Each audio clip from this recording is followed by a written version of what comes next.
So we've called this meeting today so that we can be prepared. We've started a new company, TMDT. We need to be ready for when a data breach happens and privacy is compromised, and be aware of what the ethical considerations are going to be when that does happen. Today's agenda is going to start with Travis, and he's going to describe some instance what it matters to the individual. Then we're going to move to Megan, who's going to describe a couple of different data breaches that happened, one that went very bad and one that went very well. Then we're going to move to Dex, who's going to describe some company considerations, and then we're going to finish off with me, who's going to wrap it up and finish off some more company considerations. So we'll go ahead and start with Travis. So I interviewed a lot of people. I interviewed 32 and got varying responses, but they all boiled down to 4 categories.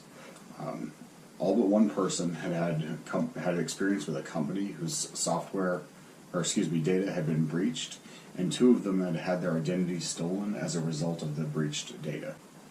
95% of the customers wanted to know immediately from the company that was breached what had happened and what they needed to do, so that way they can take action and either cancel credit cards or protect, get LifeLock, something like that, so they can take action on their data.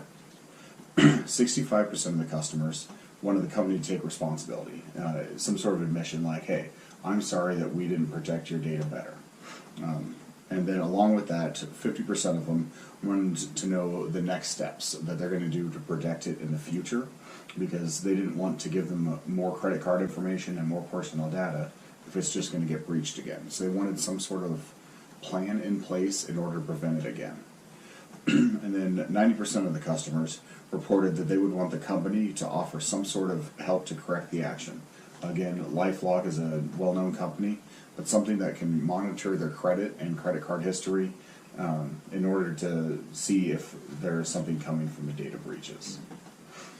That's something that happened to me, actually. Was, I had my identity stolen about 4 years ago. I got notified by financial aid when I was first starting college that I was denied because I had been reported to the IRS as having made $90,000 that previous year. And when I contacted the IRS to see what had happened, they reported that I had been working a job in another state.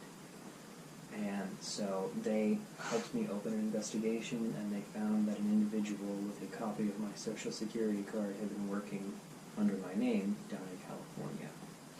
So they helped me to rectify some of the damage to my credit, and find the individual to stop them from that being reported, and help me get everything situated with school so that it wasn't negatively affecting my life in the future. Yeah.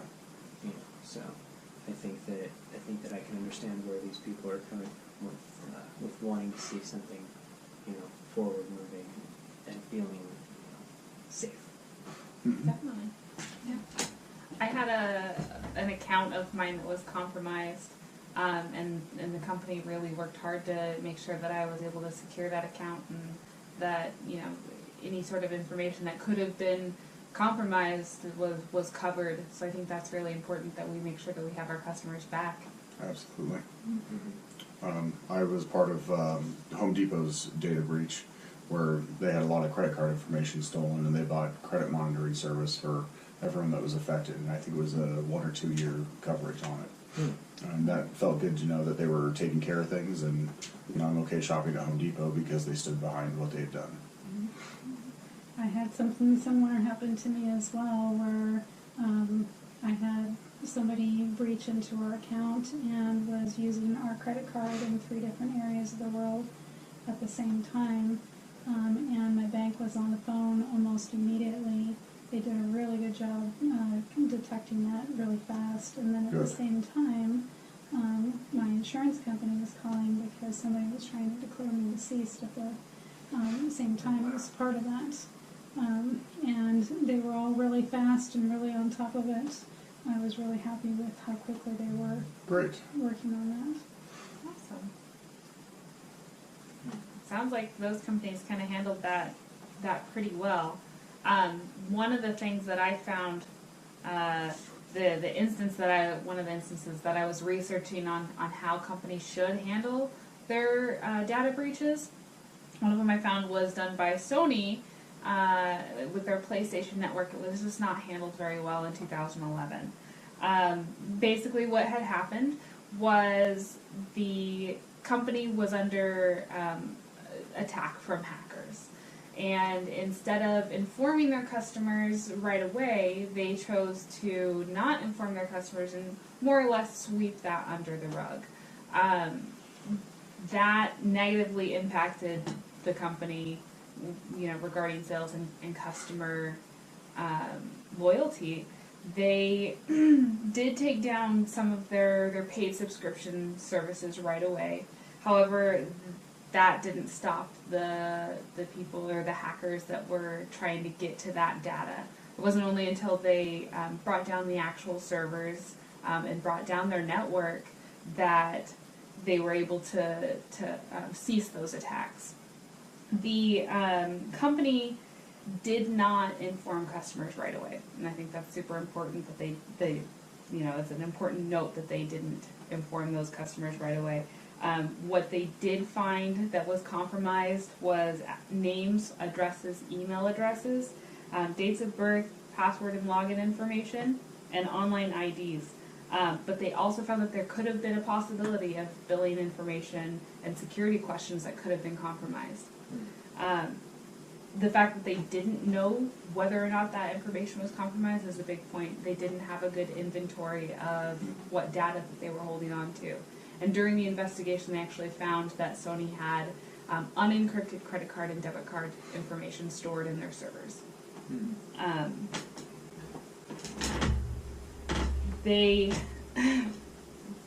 did give their customers they called it a welcome back package, where it was basically hey, we're sorry that this happened. It was kind of a smaller package. They did offer some identity protection services, but it was a small amount. I think it was 6 months to a year, depending on what information of yours was compromised. They did include 2 games from Sony Productions that they, from a very short list, you could pick a couple games to get a couple free games, but most users were pretty dissatisfied with that because it didn't show the company was, there for the customers to protect their information. They were it was just an apology. It's almost a bribe. Yeah, exactly. It pretty much was. Anybody who accepted that welcome back package, they couldn't sue the company if they did accept that package because that was arbitration. They did encourage customers and users to change their user IDs and passwords. However, they did not change the process to do so. So now all of the information that they would need to verify was already taken by the hackers by taking security question answers and names and addresses and billing information, things like that. That was already out there. So while some users were able to get their accounts back, not everybody was. And that's super unfortunate. And Sony they didn't follow up with it well. There were a couple class action lawsuits filed against Sony for negligence. However, it was found by a judge that they weren't necessarily negligent.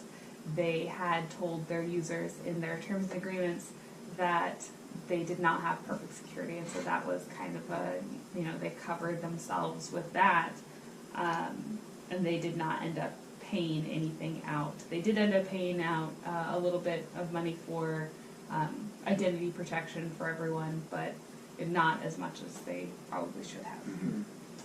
It's definitely not the company that we want to be like. No, definitely not. One of the companies that I did find did handle its very well. Heartland Payment Systems in 2009, they suffered a breach in confidential data. They were one of the earlier companies to experience that. And so their actions kind of have modeled what companies should and shouldn't do. Overall, Heartland Payment Systems did handle the situation very well. Instead of focusing on the data and the breach itself, they did immediately contact their customers.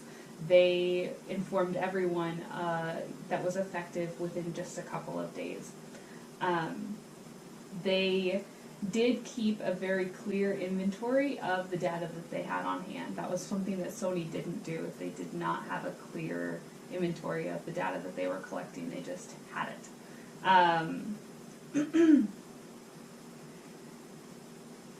They did utilize outside IT specialists to investigate the breach. Just a couple of months before the attacks, they did get the green light that they were, properly secured in their data. So that just goes to show that, we have to expect something is going to happen. They did come straight forward when it did happen. They said, hey, this is the malware that was used, and brought that to other companies. So I think that's important for us too. We want to make sure that other companies are going to be covered. We don't necessarily want to just protect our data. We want to make sure we're protecting everyone's data. Yeah. That's definitely the right thing to do, to put it out there that you made a mistake and what happened, so that other people can learn from it. Overall, Heartland Payment Systems did end up paying out about $140 million in settlements and damages. However, while this did affect the company short term, in the long term, it's actually made them a stronger company. Instead of folding the company and basically scrapping the whole thing, filing for bankruptcy, they did double down on their security measures and how they protect and store consumer data. They are now one of the leading companies when it comes to security. Data security. So I think that they're just a really great company that we should model after. Absolutely. That is the company we want to be. Yeah. Because every penny they lost, they got back Yes. with customer satisfaction. They've actually shown growth in the last 4 or 5 years. Yeah, customer trust is going to be huge for us. We can see a lot of what that company's actions, I can really understand them kind of leading the way. I see echoes of that in my experience working at a telecommunications company as tech support. So a lot of what we did was, understanding, collecting and using customer data, and how that affected the company and how that affected the customers and how to explain that to the customers. And the company that I worked for used Axiom's 5 steps to ethical use of personal information. And these 5 steps are, firstly to define the value of the information. Why are we collecting the data as a company? What value do customers attribute to this information? What does it mean to them? Is it something very personal that can really affect their lives, long term, or is it something more innocuous? What kind of value does the information have for our company? And how can it help us, to do a better job in our service? And also, to create an explanation, so that we can clearly define, these answers to customers if we are asked. The second step is to ensure transparency.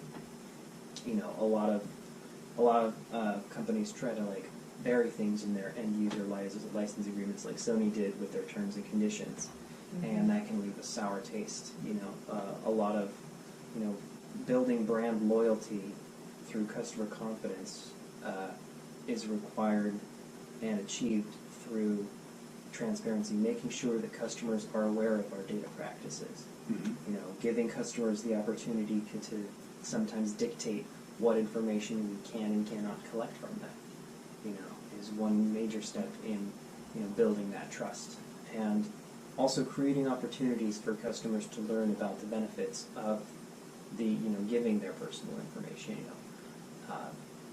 and these things, will really help us long term in being very open with our customers. Right.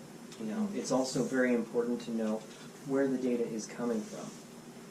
When dealing with a lot of quantities of data like the HPS, it's that company's responsibility to keep records of where that information has come from. A lot of data comes with strings attached. The terms and conditions and the rights and responsibilities that were first attributed to information when it was originally collected follow that information through transfers between companies.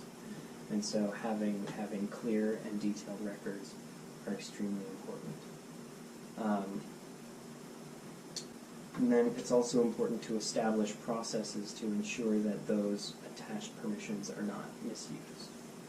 The fourth step is to choose partners wisely. Where, why, and when the information was collected. These three things are always very vital. And it's important to always bear in mind that information in one context can be useful, but when that information is used in a context that the customer wasn't expecting to find it in, that can lead to surprise, which will quickly turn to mistrust. Well, it looks like even though there's only 4 of us right now, we need to start thinking about this. We need to be prepared for the future. When companies like ours start to get bigger, we're going to need to start thinking about the ethical dilemmas with this as well. And the first thing that we need to think about is containment, recovery, and mitigation. The bigger that we get, the more stockholders that we're going to have, and we're going to need lawyers as well. And we need to be prepared with those lawyers, with our data practices, and know which direction that we're going to go. A couple of things that we need to think about, and it's a hard choice, is if this happens to us, and inevitably it might, when do we need to let the public know, and what do we need to let them know? We're going to be fighting with ourselves, our stockholders, the lawyers, our investors, and the law itself. Thankfully, 48 of the 50 states do actually have laws to help us determine which direction we need to go with these things.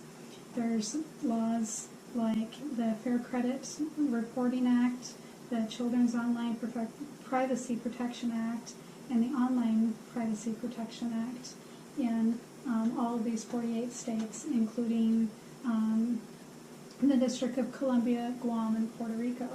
Okay. A brand new law that just went into effect March 25th of this year, called the General Data Protection Regulation Law, over in Europe, including 28 European countries, governs any organization that offers goods, services, or monitors residents' data within their countries. Even though we may not be in Europe, if we're dealing with Europe, we're going to be required to actually abide by their laws as well. So we need to be prepared for that. And part of that is that they must have data protection officers. That's part of that law. Any organization that has that is a public authority or has a large amount of data processing. Right now we're fairly small, but we're expecting to expand. So we need to be prepared for the fact that part of this law requires the data protection officer or a DPO to be in charge of how our company complies with the rules set forth by that law. So while I was doing some research, I discovered that there's a director of Internet Ethics with the Santa Clara University called Irina Reiku, and she has come up with 5 approaches to how to evaluate ethically when there is a privacy breach. The first one is called the rights approach, And the concept behind that is, how would this affect the basic rights and well-being of the individual? But we can't just think about the individual. We have to think about everybody as well. So there's also the justice approach. Not only did the individual get what they deserve and what they were due, but did everyone get treated proportionately as well? The next approach is the utilitarian approach. Have all the foreseeable benefits and harms been considered? We're going to be a forward-thinking company, and we want to make sure that we can see anything that we do, how's it going to help somebody, but how's it going to harm them as well? And what's going to promote the most amount of happiness and the least amount of harm? The fourth approach is the common good approach. Will this serve everyone or just one person? And then the virtue approach. Will this set a good example for others? We want to be like Heartland and be the Absolutely. model company. And everything that we do, we want other people to be looking at our company saying that's what we want to do, including our ethical decisions and what happens with a data breach. So during this meeting, we've been talking, and Travis gave us an individual's considerations. Megan explained to us a couple of how things can go really bad with Sony and how they can go really well with Heartland. Dex explained to us different considerations with companies and how to actually maintain their data records. And then through the different approaches that we've been given, I think we've got a pretty good start to how we're going to approach this. And I suggest that we're going to get a memo together, and we'll have that out in the next couple of days, and then we'll go from there to determine what our company, TMDD LLC, is going to do in the case of the inevitable data breach that's coming. Great. All right, sounds good. Thank you all for your time. Yes, thank you.